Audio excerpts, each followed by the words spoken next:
Considering home security? Consider this. For 140 years, ADT has helped stop more crime than any other home security company. The yard sign isn't just a sign, it's a line in the sand. It's no wonder 5 times more people choose ADT to protect their homes. Visit ADT.com to learn more. For license information and terms and conditions, visit ADT.com. Here we are. We're back in better than ever. Mike and Mike, presented by Progressive Insurance. Our guests on the Shell Pennzoil Performance Line. And here's the first question. What'd you do with all your extra time last night? A snappy 2 hours and 28 minutes was all it took for the Dodgers to win Game 1 of the World Series on a steamy night. And it was steamy in Southern California. Good morning, Golick. Good morning. You're not kidding. That game flew by. It was hot, it was quick, and it was interesting. And in the end, it was a Dodger win. And by now, you've obviously seen the stats. 64% of the time, the team that takes Game 1 winds up winning the World Series. But the big story, of course, is Clayton Kershaw. It could be your big story. To me, I was talking with Hembo before the show. And listen, Kershaw was unbelievable. Yeah. To see a guy walk up into the batter's box and see his first pitch and swing at his first pitch and rope it out of the park, as Chris Taylor did, was just awesome. I mean, it was absolutely awesome. A leadoff home run on the first pitch Dallas Keuchel threw was out of the park. I thought that was incredible. I know we'll talk about, obviously, Clayton and what he did in the postseason, and that was obviously a monster thing, but man, to be that guy, to be in a World Series and have your first at bat and just absolutely lace a home run on the first pitch was awesome. Absolutely. And I mean, there were a lot of stories last night. Yeah. I say Kershaw not just for the performance last night, but he deserves the generally speaking. This reminds me of Randy Johnson, and not because he's a big left-hander with a lot of hair, but because Randy Johnson, and people forget this now, and I think someday maybe we'll forget it with Kershaw too, is that for the longest time, the book on Johnson was that he couldn't pitch in the postseason. He was a big, dominating left-hander in the regular year and won all kinds of Cy Youngs and struck everybody out and everything else. Didn't have numbers quite as good as Kershaw, but awfully close. And no one has numbers as good as Kershaw. But he couldn't get it done in the playoffs. That was the narrative on Randy Johnson for years. And then he changed that by getting it done in the postseason. And that's exactly what Kershaw has done in these playoffs. Obviously, we'll lead with that. Let's go off the top here, Mike, and then we'll go a little more in depth into all of that. But it was the Dodgers taking a 3-1 win and a 1-0 lead in the World Series. Yeah, these were all home runs. All the scoring, as I mentioned, Taylor hitting a home run, Bregman for the Houston Astros, and then Turner hitting a 2-run shot when it was 1-1. He made it a 3-1 game. Loved the dude's hair and the beard, by the way. Got that in the 6th inning, and then that game just moved along. The Houston Astros did not have a batter at the plate with a runner in scoring position.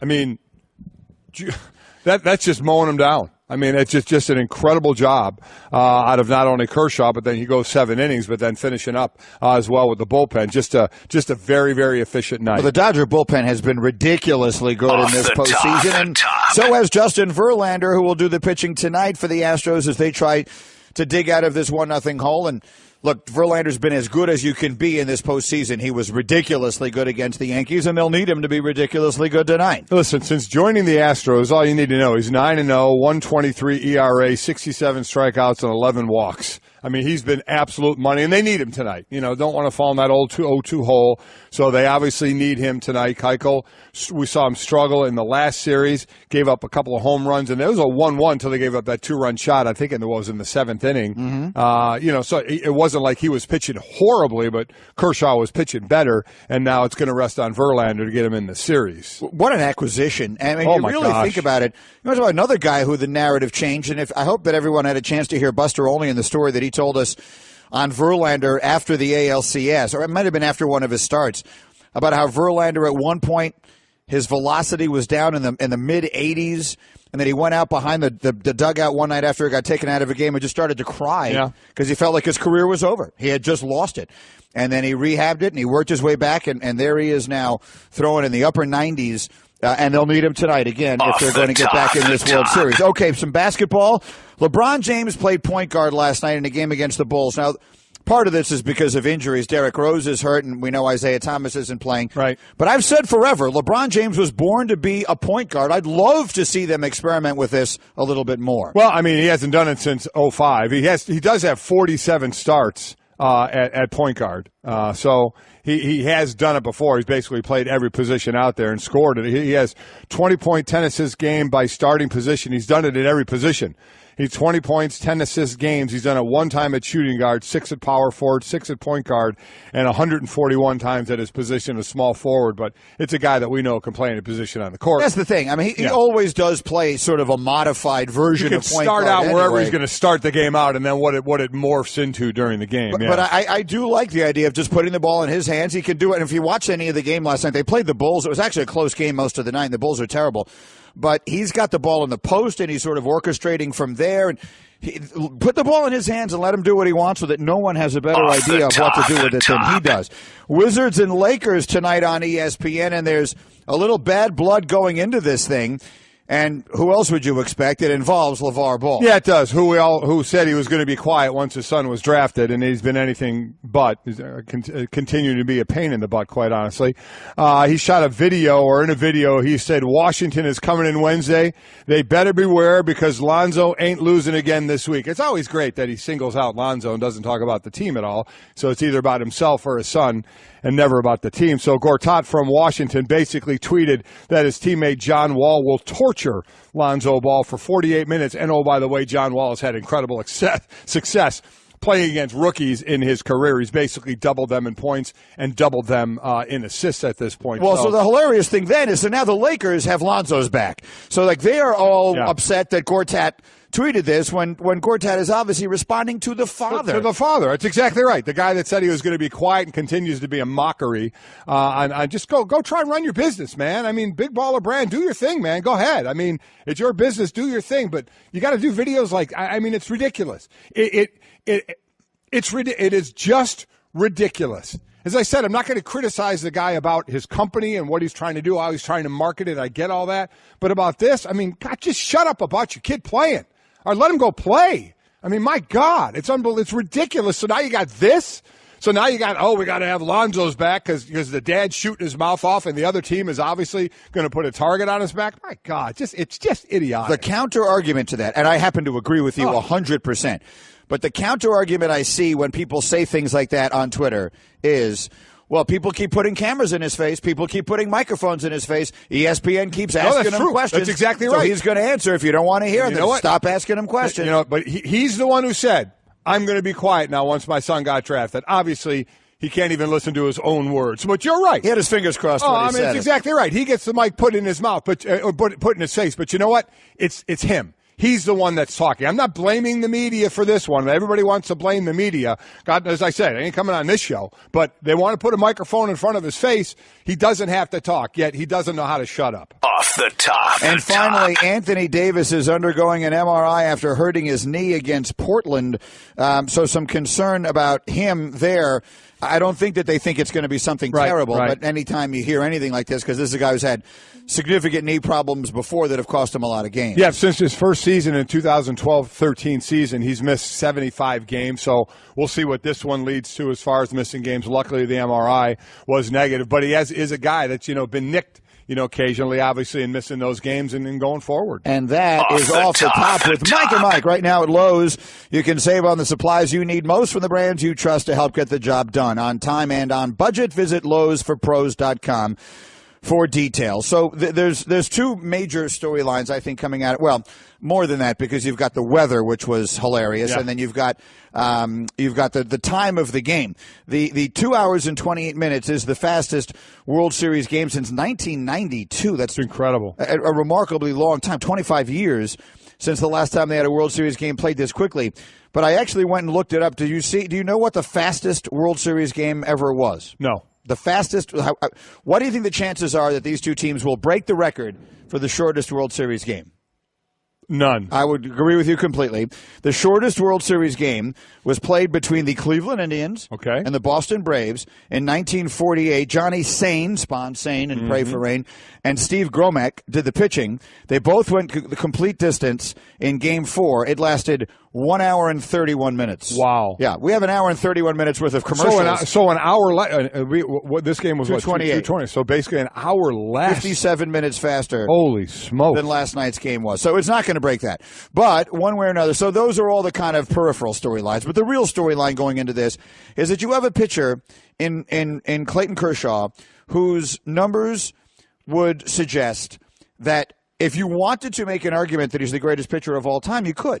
His numbers compare favorably with, you want to use the modern era guys, Clemens, Randy Johnson, Pedro, whoever you want. You want to go back to Sandy Koufax and the compact brilliance that he had. You want to go back farther than that and through the history of the game.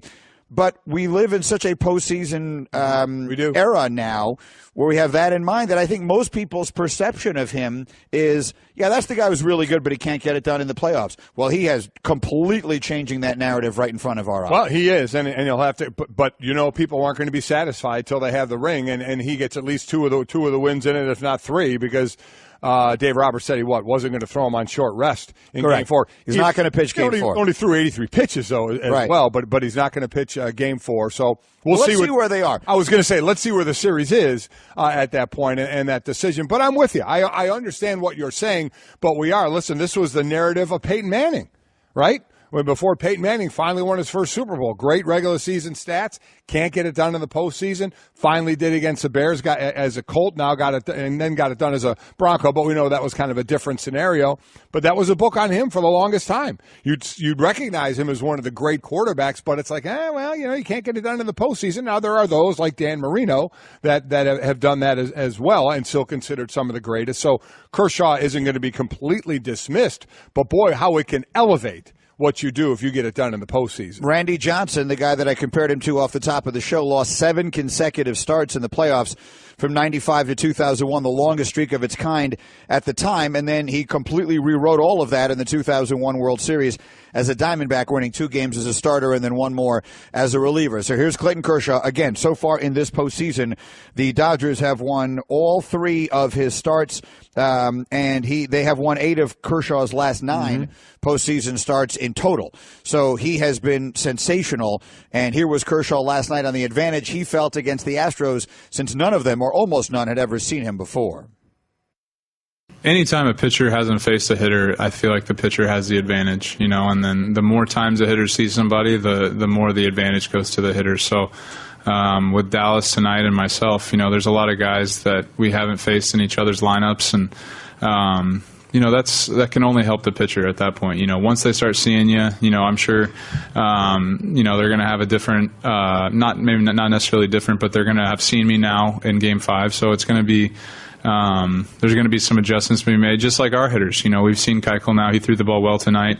So we're going to have to make some adjustments, and it can only help those hitters if you ask them to see a guy. Again, Kershaw became the first pitcher all season to strike out 11 Astros in a game. And I'll say it again because the Astros didn't have a single at-bat with runners in scoring position. And nothing. Because after Kershaw threw, 2 relievers came in through an inning each, didn't give up a hit. It was just it was very impressive, and obviously showed in the time of the game as well. Because I said on the other side, Keuchel wasn't awful by any stretch. It's a 1-1 game. He gives up a leadoff home run. He did give up 6 hits, but then he gives up that 2-run shot, where he ends up coming out of the game. So that's a big one there. But another reason I should say, the game moved along pretty quickly. Yeah, I misspoke. Kershaw, they've won all 4 of his starts this playoffs, not just 3. He started 4 games so far in these playoffs, and they've won them all. And again, they've won now 8 of his last 9 postseason starts. And then there's Justin Turner, who is becoming a folk hero in these playoffs for the Dodgers, and he had the big blast last night. And there's an interesting little moment. You, of all people, are going to like this if you haven't heard this soundbite yet, and you will hear him explain it. He got beat the first 2 times he went up last night, so he made one very significant adjustment in his 3rd at bat, and it wound up changing the game. My first 2 at bats, I was swinging a little bit bigger bat, a 34.5, and I got beat in a couple times, and I said, you know what, I'm going to go and switch back to my 33.5 that I normally use, a little smaller bat, and good thing I did, because I didn't get beat in the 3rd time. It's impressive. Listen, he most certainly did not. You make adjustments. You just the lighter bat, the smaller bat, and get around on it, and he certainly did. to the tune of a 2-run shot, 3-1 lead, and that ended up being the ball game. But, that's what you do. You make adjustments. Whether it's before the game, you get your game plan, or in-game, you make in-game adjustments. Justin Turner is putting up ridiculous numbers. So we are asked by our friends at Sport Clips to pick an MVP moment of the week. You can help fund scholarships for U.S. veterans. Donate to the Help a Hero program at a Sport Clips near you. Well, how about this for an MVP moment of the week? From Justin Turner, there are 310 hitters who have had at least 100 career plate appearances in the postseason, okay? In the whole history of the sport, 310 guys have batted at least 100 times in the playoffs. There are only 2 of them who have a higher OPS than Justin Turner, and those 2 are Lou Gehrig and Babe Ruth. It's Lou Gehrig, Babe Ruth, and Justin Turner in that order for the highest OPS in the history of Major League Baseball's postseason. That's one of those, you take a snapshot of it right now. Isn't that what Lee Corso did when he was coaching at Indiana? Yes. They were beating, what was it, Florida? Ohio State. They had a 7-0 lead at the end of the first quarter. He gathered his team on the field and took a picture of with the scoreboard behind it. It's just awesome. And then they lost. Yeah. and so we'll see. That's what he needs to do, take a snapshot of that list. Listen, I mean, Justin Turner, you can't be playing any better than he's playing. So obviously our coverage of the World Series will continue all morning long here. We'll have Eduardo Perez in our studio in about 15 minutes with all of his thoughts on what we saw last night in Game 1, looking ahead to Game 2 and the rest of the way. I do want to try and get some more in this morning as well. So to me, the next most interesting thing of the day yesterday was the Martavis Bryant story. Yep. If you were with us in the final hour of our show yesterday, that's when Josina Anderson started posting the quotes from her telephone conversation with Martavis Bryant, in which he very directly, and we read them all to you yesterday, and by now you've probably seen them, where he just basically said, look, I got to get out of here. I mean, if I'm not going to be more a part of this offense in Pittsburgh, I've got to get out. And when you consider the history that is there with his suspension for the year last year and everything else, and you consider that it's a team with Antonio Brown and a team with Le'Veon Bell, there were a lot of people. Louis Riddick was in our studio when I was reading those quotes, and he was rolling his eyes. Candidly, he was rolling them at me as I was reading them, and I was like, dude, I'm just a messenger I'm here. just reading the quotes here. So I was very curious to hear what Mike Tomlin would say in response.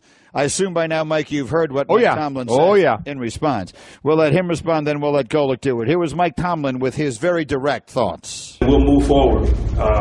He's a good guy to work with in the building and has been. We've been very clear about this process of getting reacclimated to us. Not an easy one, but he's worked diligently. I like his approach.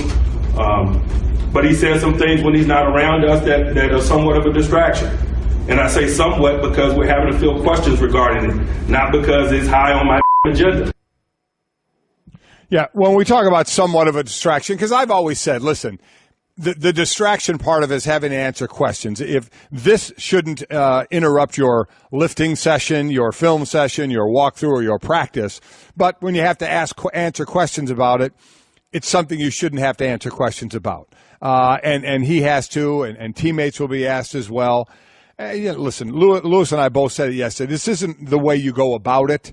But we're in an era, certainly like in basketball, where players can control so much now. So a player can kind of control where he goes or how he goes about his business. But this one, supposedly he was not all that ecstatic when Juju Smith-Schuster was drafted in the second round. And I sit there and say to myself, dude, you brought it on yourself. You weren't around last year. Would you expect them to just wait for you? I mean, you had to stay off the practice field for a while earlier on this year until you were granted the opportunity to go, okay, now you can go practice and play. You couldn't be counted on. So they went and got another wide receiver. Now, that said, the dude can catch the ball. I do think he is a good receiver. For some reason, it's not happening now in this offense. And obviously, if you hear the extended talk of Tomlin, he didn't go, as I've always said, if you're going to talk, I hate when you talk publicly about it. What he's doing now is ridiculous because it's outside the building, on the social media things. But I've always said, if you're going to go do that, which I don't like, I hope you've talked in-house to people. And he obviously hasn't, because Mike Tomlin mentioned more than a few times that they haven't spoken, but they will, and then he will rain down his discipline, as they said, or rain down his decision, I think was the line that Mike Tomlin used when they do speak. So he is handling this poorly. And I don't know where it's going to lead. Listen, if it leads to him being gone, he'll have got exactly what he wants. So he'll have said, you know what, everything I did was for a reason if I'm free from here and can go somewhere else. But I don't know where it's going to go. If you ask me, I don't think that's going to happen. I think more will happen before that would happen as far as inactives or other things like that if he keeps up with the act that he's going on with right now. Yeah, I mean, making him inactive isn't really serving any obvious purpose. The one it's thing a I'd punishment. say is that's all it is. You had Antonio Brown like flipping over the Gatorade thing on the sideline, and the next thing you know, I mean, Ben spent the entire next week, if you watch that next game, force-feeding every single ball in his direction. Yep. So if you're Martavis Bryant, you see that, and you're like, okay, well, the squeaky wheel gets the grease around here, and I get it. Antonio Brown is a better player than Martavis Bryant. That's also understanding the pecking order as well. I get it. I understand that, but I think Martavis Bryant views himself as a better player than he thinks the Steelers are allowing him to be. And maybe he is. And I'm not excusing what he's doing. Maybe he's not going about it the right way, but the reality is this is a guy who was a fourth-round pick. He's making $615,000. He sees what guys who get the ball thrown to them a lot more than he does are getting paid, and he's saying, look, I got to get out there. I got to go someplace they're going to throw me the ball. And if it isn't going to be here, then I got to go somewhere else. Now, should he be saying it to Josina? Probably not. And does the fact that he was suspended last year play into all of this in a million different ways? Yeah, it obviously does. Yeah. But taken just purely as the frustration of I've become the number 3 option, and at absolute best if you want to include Bell, the number 4 option in this offense, and at best number 3 when I think I'm good enough to be number 1 in a lot of different places, and the difference in that is like $30 or $40 million. I understand that. I understand his wanting to get out of there. I understand his frustration. Then there's the process to go through. How you go about it. Now, again, I don't know exactly how he could better do it. I guess anything would be better than this. But if he really wants out of there, how do you get out of there? Like, how do you get yourself out of there? The first thing you do is have a normal conversation with your coach.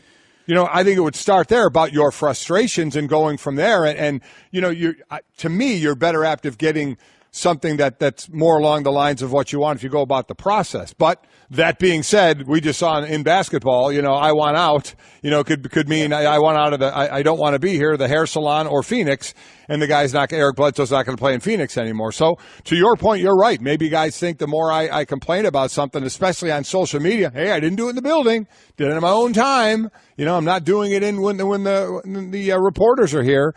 So I don't know. Maybe that's the way of today. I just can't. I personally can't stand. Hey, everyone, Mike Golick here. Support for Mike and Mike podcast comes from our friends at Rocket Mortgage by Quicken Loans. Chances are you're confident when it comes to your work, your hobbies, your life. Rocket Mortgage gives you that same level of confidence when it comes to buying a home or refinancing your existing home loan. With Rocket Mortgage, you can apply simply and understand fully so you can mortgage confidently. To get started, go to rocketmortgage.com/Mikes. Equal housing lender, licensed in all 50 states, NMLS consumeraccess.org number 3030. Computer, execute 12.4p operation. Optimizing algorithm. Running encryption packet alpha 990. Oh, I don't feel so good. What is it, computer? Is it hot in here? It feels hot in here. I feel a little clammy. I should lie down or something. A computer with a virus? Surprising. What's not surprising? How much you could save by switching to Geico. Those oysters Rockefeller were a mistake. Geico. 15 minutes could save you 15% or more. We've got plenty of football to get to later, but clearly the World Series taking center stage right now, and our friend Eduardo Perez has made his way in studio bright and early this morning. Good to see you, Eduardo. How are you? I'm doing well. I'm trying to find a place where I can really take a nap. Tried to break into your guys' office. Didn't work.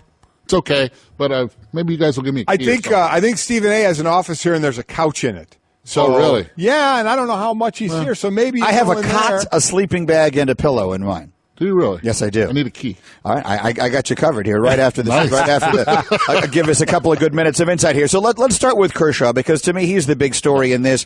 Kershaw's legacy is not only obviously is the World Series on the line, which to everyone is the most important thing, but in many ways I feel like Kershaw is pitching to himself to a new legacy in these playoffs, where he's 4-0, and where last night he had one of the great World Series games of all time. What are you seeing in Kershaw? He had the potential to go 9 innings yesterday, throw a complete game, and really cement himself in history when it comes to the World Series, and he knew it.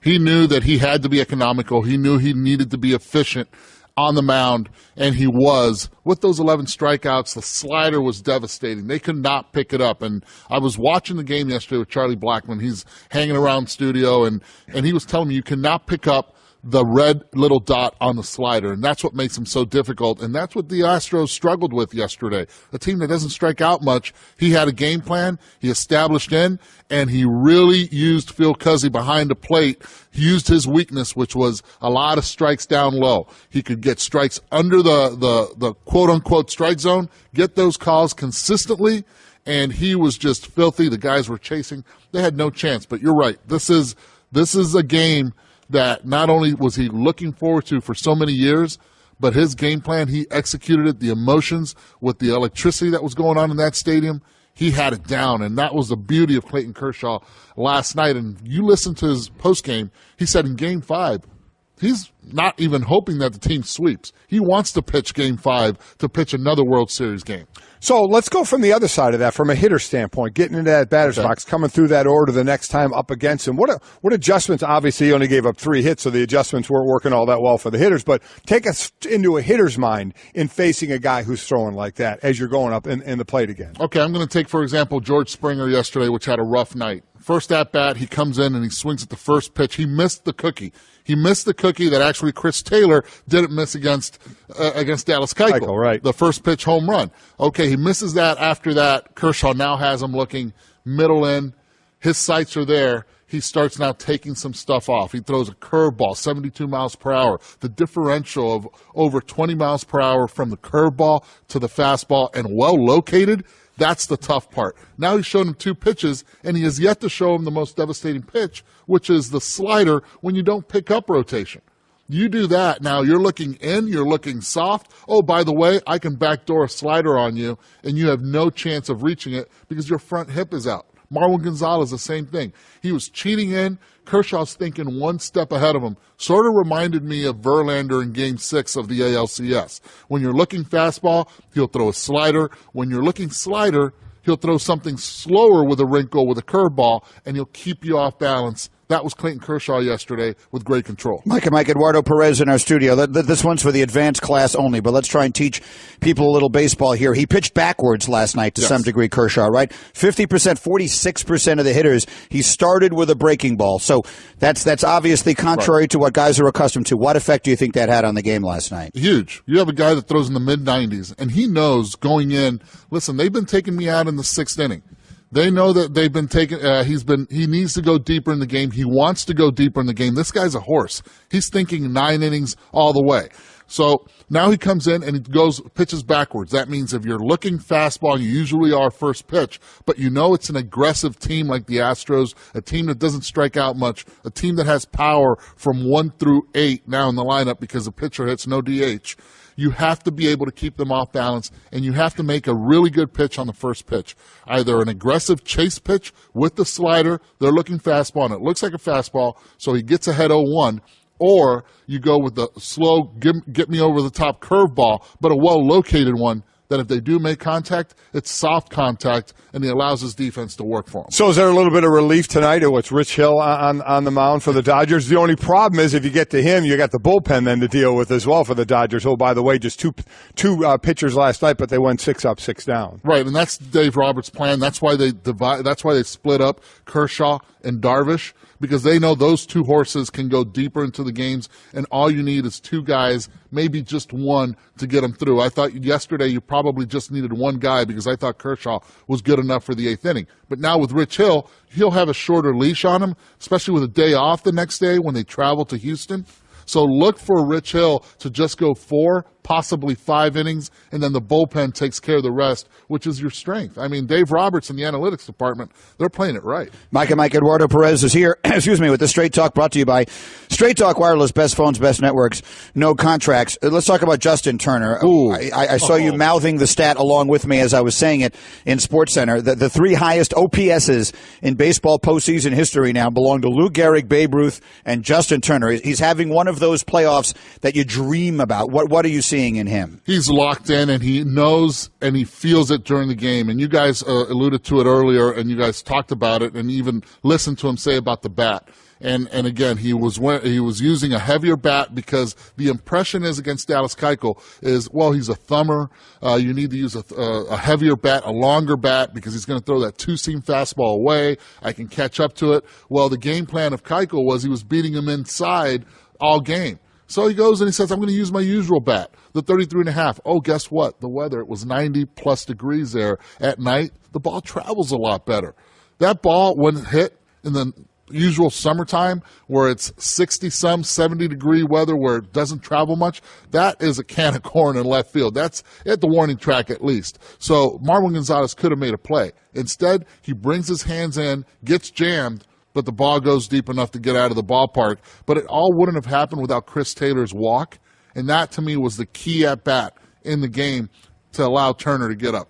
I still think that leadoff home run by Taylor. How about that? Holy smokes. I mean, yeah, as I said, we're going to talk a lot about Kershaw, but to walk up in the at-bat, step in, first pitch, and knock it out of the park, it had to be an unreal feeling. And under every pressure situation in the NLCS, Chris Taylor would grab the bat, and you could tell when they have a close-up on him, he's not gripping the bat hard. He's breathing right. The moment isn't too big for him. And with young players, you see the moment being really big for Chris Taylor. First pitch of the game, going up there saying, hey, if he throws me a pitch, a cookie, right down the middle, I'm swinging and I'm not missing. Hey, man. Yeah, he didn't. Hats off. And so I did not get a chance to see your prediction before the series began. Terrible. Did anything, well, I would just ask, did anything that you saw last night, what did you see last night that informed your perspective on what's going to happen going forward? I mean, obviously every game is a new game. And did it change anything in your mind?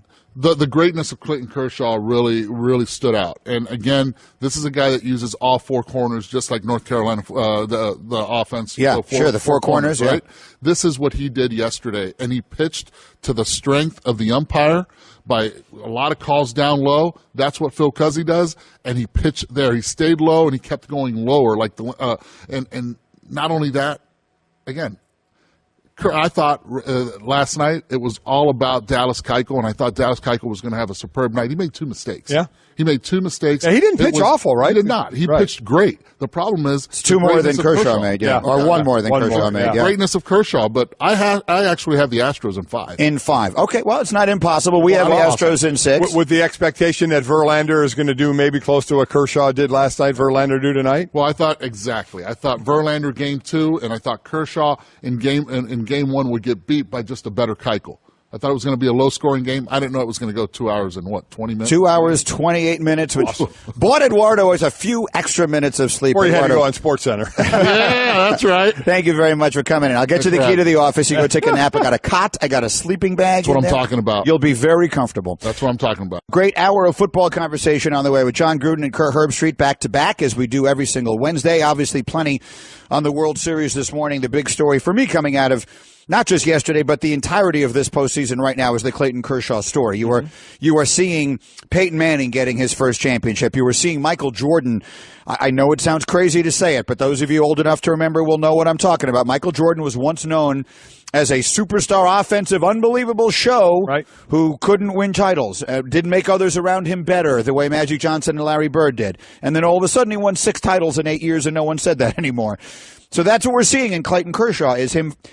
Right now is him taking this opportunity and becoming a truly immortal pitcher. So we have all that. But then there was the Heat last night. And of all the people talking about the Heat last night, my favorite was Tim Kirkshin. Did you hear what Timmy said? I did, yes. Okay. You're going to really enjoy this. Just sit back and listen. Here's Tim Kirkshin on the Heat. Look, I never sweat. I weigh like 148 pounds, so there's no reason for me to sweat, and I was soaking wet. That's how hot it was. But I'm telling you this, these guys who are playing in their first World Series, they could care less how hot it was today, and I can also tell you it was a whole lot better than playing in 35-degree weather in October. Well, that I agree with for baseball, no doubt about it. Listen, 148 pounds. You could weigh Timmy on like a grocery scale where you weigh the vegetables. You just put them in a little bag and put them on the scale. I wonder what it would cost you. You know what I mean? I wonder what the slip would come out as, how much it cost you. Timmy Kirkshin by the pound. How much is a Timmy Kirkshin by the pound? It's 148 pounds. I mean, how much does it cost you a pound? I don't know. You know what I mean? $1.50. How about it? He's an expensive little guy. I just thought that was funny the way he said, look, I never sweat. Yeah. I'm working on my Kirkshin. It's only taken me 18 years. Timmy used to host the show with me. I remember vividly Timmy hosting the show with me when you were off one day in the summer of our first year. And I remember it primarily because my wife was pregnant and we were going to have our first child, and he was talking to me about, I didn't know if it was going to be a boy or a girl. Earl. Right. He gave me some advice that I remember to this day. So that's 18 years in that I've known Timmy well. And I've never done. Everyone does an imitation of Tim. I'm working on mine. So at some point in the next 3 weeks, I'm going to. You're going to break it out. Not quite ready yet. When the World Series ends, I will do my Tim Kirchin. Okay, good. Meantime, I got a lot of really interesting Twitter here through the 1-800-Flowers.com Twitter feed, and nothing makes up for a football obsession like bouquets from 1-800-Flowers.com. When you order a dozen red or assorted roses for only $29.99, you get another dozen plus a vase absolutely free. Go to 1-800-Flowers.com/ESPN. On the subject of Martavis Bryant. Mm-hmm. I don't want to misstate my own position. I'm not saying I think he's handling this great, but I understand. I understand the situation that he's in, and I understand his frustration. And so we've got this tweet that I think is interesting. Chris Kaywood tweeted at us, seems like athletes in the past were loyal to teams who helped them through hard times. Now it's all about them. Is that right? Is that wrong? No, I don't know if it was loyal to teams. Can we? Players had no mobility, they had no flexibility, they had no power, they had no ability to change. So that's situations. That's why I say let's ease up on the loyalty to teams.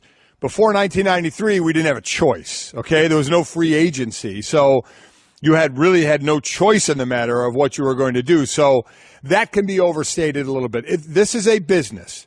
It is a flat-out business, and the sooner you realize that, the better off you are, instead of trying to say, well, they owe me this, the team owes this guy this, or this guy owes the team this.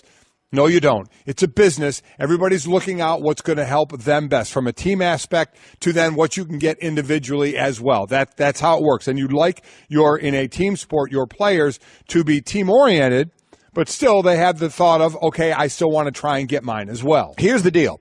The Pittsburgh Steelers existed before Martavis Bryant, and they're going to exist long after. And they were worth billions of dollars before, and we're going to be worth billions of dollars after. And he is going to have this incredibly short window in his life to try to maximize the amount of money he can make. Now, I get it. He's a bad witness, if you will, in a trial, if this were that, because he has done so many things to himself. I mean, yes, all the suspensions and everything else. Suspended for a year, that was his doing. Nobody else. It makes him the last person in a way that you want to hear this from. But at the same time, he's a 25-year-old football player who's got one opportunity. Let's face it, one huge contract. Mm-hmm. Players very rarely get more than one really big contract. So he's trying to set himself up to get that one big contract. Right. And if he's on a team with Antonio Brown and with Le'Veon Bell, and where they are developing a 20-year-old budding star in this other kid who had his bike stolen. I don't know what's going on with that. Juju Smith-Schuster. But whatever. And by the way, one of the reasons you take him is because you have Bryant, who was suspended for the entire year, coming off of that. Granted. So that works against him badly. It does. If you're sort of judging how you view his actions. That said, I totally get him wanting to get the heck out of there. We're in agreement there. He could sit down and say all those things you said and said, I need to get somewhere else. Then you need to say, okay, what's the best process? Now, I want to be out of here. How do I go about it? That's where I think you make the turn to, is this the way of today? Is this the way to do it now? Is this the right approach? And I guess time will tell, but that's it. I agree with you on everything, but then we get to the process, and that's where the big questions come up. We'll ask John Gruden about it. He'll join us shortly. Gruden and Herbie in our next hour. Stay there. Mike and Mike.